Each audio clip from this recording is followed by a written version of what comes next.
উপমহাদেশের বরেণ্য সঙ্গীত শিল্পী উস্তাদ রাহাত ফতেহ আলী খান গতকাল রাজধানীর আর্ম স্টেডিয়ামে কনসার্টে গান গেয়েছেন। ইকোস অফ রেভলিউশন শীর্ষক কনসার্টের আয়োজন করেছিল স্পিরিটস অব জুলাই প্ল্যাটফর্মটি। আর এই কনসার্ট থেকে আয়কৃত সম্পূর্ণ অর্থ শহীদ ও আহতদের পরিবার নিয়ে কাজ করা কল্যাণমূলক সংস্থা জুলাই শহীদ স্মৃতি ফাউন্ডেশনে দান করা হবে। সেখানে সম্পূর্ণ বিনা পারিশ্রমিকে গান গেয়েছেন এই সঙ্গীতের জাদুকর। এই মানবতার একটি দৃষ্টান্ত স্থাপন করলেন এই সঙ্গীত শিল্পী। তবে আগামীকাল বিপিএল এর টি-20 মিউজিক ফেস্টেও গান গাইবেন তিনি। সেখানে কত পারিশ্রমিক নিচ্ছেন রাহাত ফতেহ আলী খান? শনিবার 21 ডিসেম্বর শেরেবাংলা স্টেডিয়ামের বিসিবি কার্যালয়ে অনুষ্ঠিত পরিচালনা পর্ষদের সভা থেকে তথ্য জানা গেছে।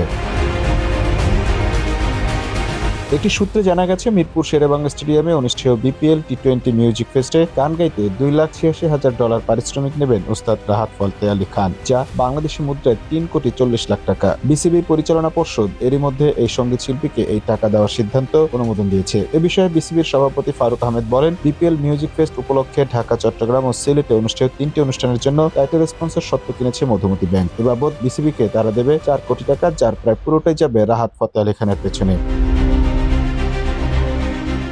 এদিকে কমানো হয়েছে বিপিএল মিউজিক ফেস্টের টিকিটের মূল্য। এই অনুষ্ঠানের জন্য প্ল্যাটিনাম টিকিটের মূল্য 8,000, গোল্ড 6,000, সিলভার 4,000, গ্র্যান্ড স্ট্যান্ড 1,500 ও ক্লাব হাউসের টিকিট $500 করে ধরা হয়েছে।